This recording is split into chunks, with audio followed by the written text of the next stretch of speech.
our lovely hosts, because you guys have been fighting from the very beginning. Lockdown 1, 2, 3, 4. You did not discriminate against the good people of Ontario, so thank you. Thank you so much. It does not go unnoticed. And thank you all for coming here. This was supposed to be a small event, and we have packed this place to the rafters.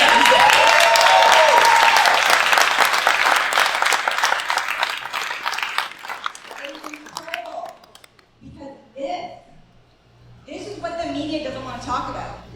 The fact that real people, not lobbyists, not career politicians, real people have said enough is enough. We're done with this overreaching government, and we're gonna stand up, and we're gonna do the thing that we can do still, so far, which is vote, and make the change that we need in this province. So, I wanna thank the candidates for coming out tonight. There's a lot of you guys that came out, and you stepped up.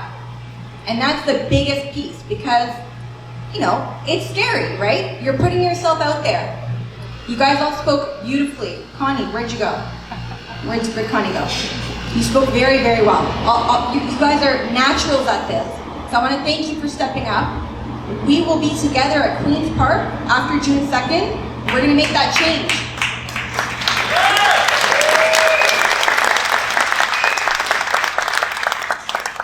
What I want to talk about tonight is how did we get here?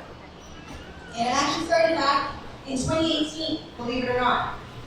So 2018, Jim had just won a lawsuit against the PC party. So he was the first person, I think, in Canadian history who'd been sued by a political party. And it's because they didn't like what he was talking about, axe the carbon tax and take back our PC party. And we were really deflated then because they were trying to bankrupt the family. And because of anti-SLAPP legislation, which believe it or not, Kathleen Wynne put through, and I did thank her for it, because of that legislation, we won the lawsuit and we weren't bankrupt because of the PC party. So then Patrick Brown, who was leader at the time, he got kicked out.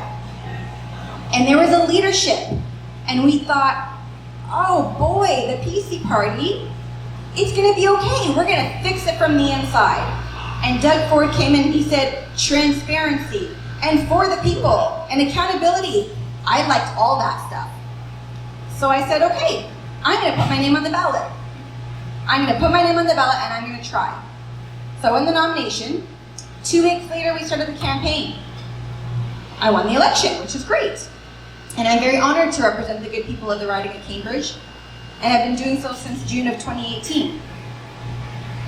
But I quickly found out, probably before some of you guys figured out, that Doug Ford was not a conservative, that the PC party is broken, and there is no fixing it from the inside. And it started slowly. It was, well, why are we spending more than the Liberals? Before COVID. Sure. Yep. Why did we talk about no carbon tax and the PCs implemented their own carbon tax? But they keep saying there isn't one. Because if you say something enough times, people will believe you, right? They're implementing a carbon tax. Then my private member spot came up, and I thought, well, the PC party had issues with voter fraud and irregularities in internal party elections. And Doug Ford said, let's talk transparency, and let's talk accountability. And I said, great. I'm going to put through Bill 150 about transparency in internal party elections, which means that if you went into a nomination meeting and you fiddled the votes, you can actually get in trouble for it. Because right now, it's not punishable. The cops can't do anything if they find you fiddling or doing something in an internal party vote. So I said, let's make it law. Let's make it law. And why does that matter? Because if someone in my role right now as an MPP got the chance to run in an election because I did some sneaky business in a nomination meeting, do you really want me in a position like this? Probably not. And that was happening. And there's reports of it happening. You can check online. Go on DuckDuckGo, check it out, or whatever browser we're supposed to use now. check it out. I'm not sure if it's safe anymore. But check that out. You'll see Hamilton West, Ancaster, Dundas. There were reports. There was printers on site printing up bell bills. This was an issue in the PC party. Fortunately, it's not an issue anymore because they don't even hold nominations. They just hand-pick their candidates. It's unfortunate, really. So I put through the bill, and I was bullied by my colleagues in the PC party. Take the bill off the table, Belinda. Change the bill. Why did you put the bill through, Belinda? And I'm thinking I'm in the twilight zone. Didn't we say we wanted transparency? Didn't we want accountability?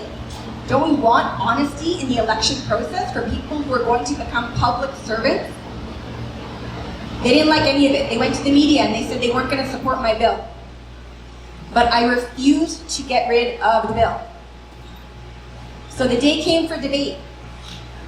And Jim actually came to watch. He was in the gallery looking like Batman, just watching the whole proceedings. And picture this. So I'm one of 72 PC MPPs. No one has spoken to me for 2 weeks. No one is speaking to me. And so I stand up to debate my bill, and I'm nervous. And I knew I had no support.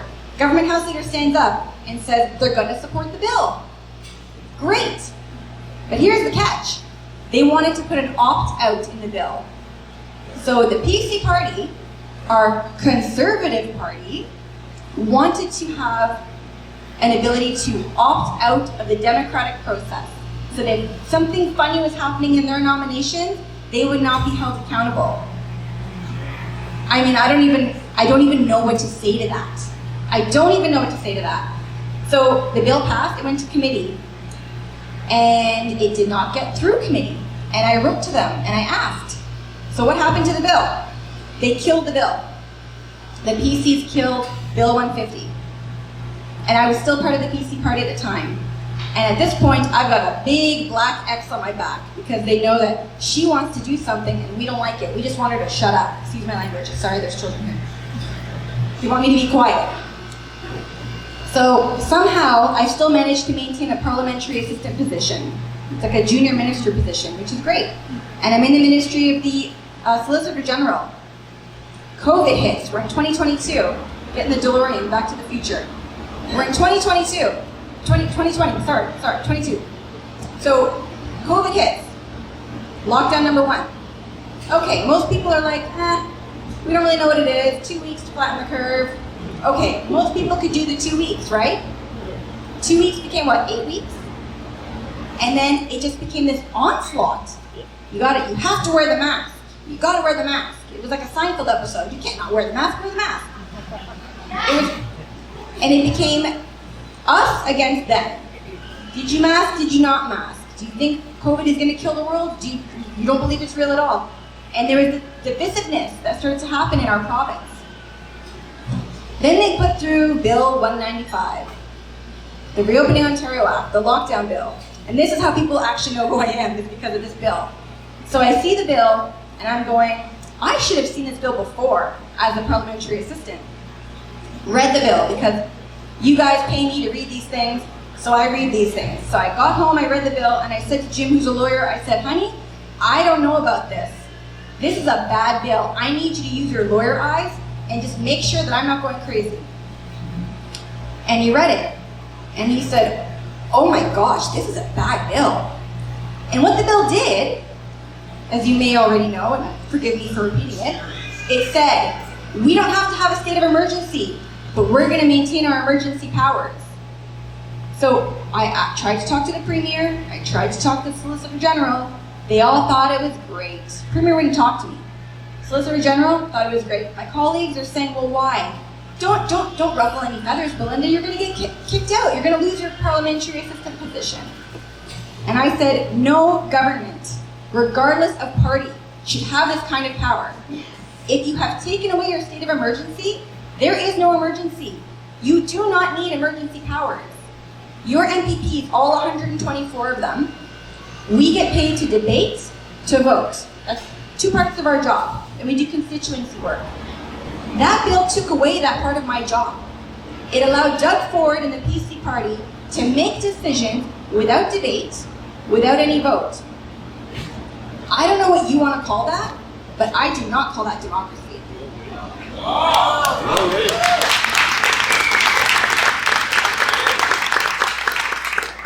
So the day came to vote against Bill 195. And I hid in a colleague's office because I was nervous. And the bell started to ring, and at this time we had changed proceedings. We weren't voting in our seats, we were going into the lobbies. That might not mean anything if you haven't been to Queen's Park, and that's okay. So we had half an hour to go vote. 5 minutes to go, I call my dad. And I'm like, Dad, I don't know what to do. I know this is a bad bill, and I'm afraid, I'm scared. And he's like, B, because he called me B. He goes, whatever you want to do, you do.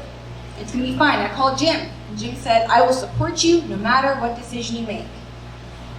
And so I went to the lobby, and I thought about my volunteers like Tim and Marlene, and like Renison, and all the people who put their trust in me when they put that X beside my name on election day to say, I want her to represent me.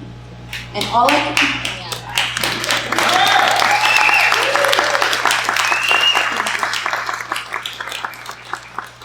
could disappoint those people, because I know from experience how many times I've been failed by politicians. It is numerous, to the point where people have just given up. And I didn't want to be that person. And I needed to be able to look at these people in the eyes, but I needed to be able to look at myself in the mirror too. So I went in, I voted against the bill, and I hightailed it out of Queen's Park. And I got in the car and I listened to 680 News, because that's what I can only get when I'm in Toronto. And my phone rings, and it's Jim. And he's like, so you got kicked out of the PC party. And I was like, what? So not only did I get kicked out of the party, my volunteers, who were on the Riding Association board, some of them are here today, they got kicked out too. All 19 of them got kicked out, just cleaned out of the party, because I had the gall to do my job and to represent the people at Cambridge. And I am going to send Doug Ford a thank you letter. Because had he not done that, two things would not have happened. People would not have seen the disaster that is Bill 195, and the new Blue Party would not have been born.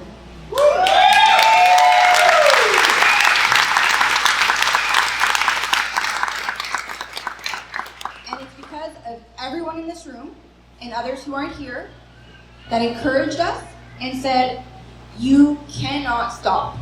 We don't have an alternative anymore. They're all the same.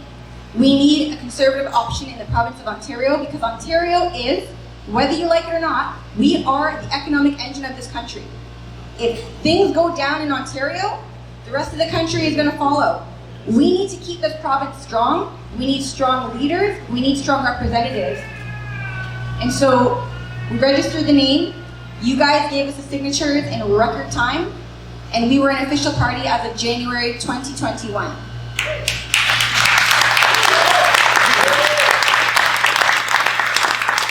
And we've done a lot. And I don't want to take up too much time, but we have done a lot. We got rid of Bill 12. I was the only one to vote against Bill 67, the critical race theory bill.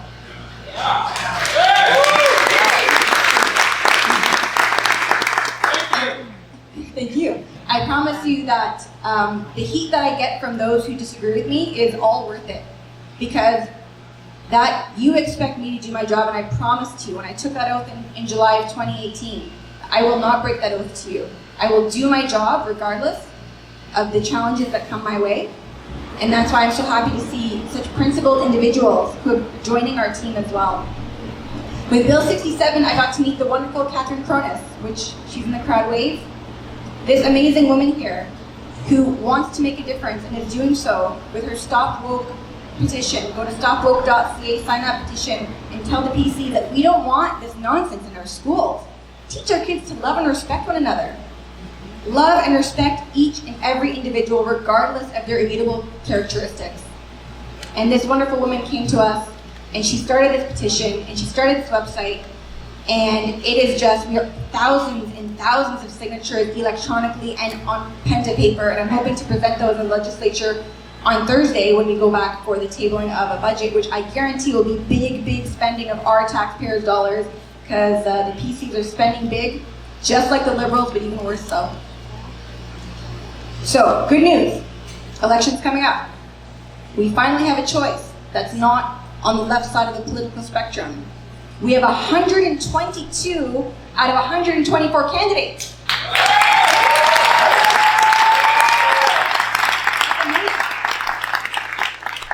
Because if you look at the numbers, the PCs don't have that many, the NDP don't, the Green, we are way ahead of the game. Because as much as the media will tell you that we're the alternative or the third party, we have movement. The New Blue Party is coming for them. It's New Blue in 22. We got a May 5th huge campaign launch in Cambridge at the Cambridge Hotel. Candidates from all over the province are coming. I'm hoping we fill that room as much as we filled this one. And I'm hoping for more support. We need volunteers, as Maggie said, donations, your support at the ballot box. Most importantly, tell your friends. We're not getting any help from the MSM. Tell your friends, word of mouth is so powerful, and show them that the grassroots matters. We're going to change Ontario on June 2nd, and thank you for your support.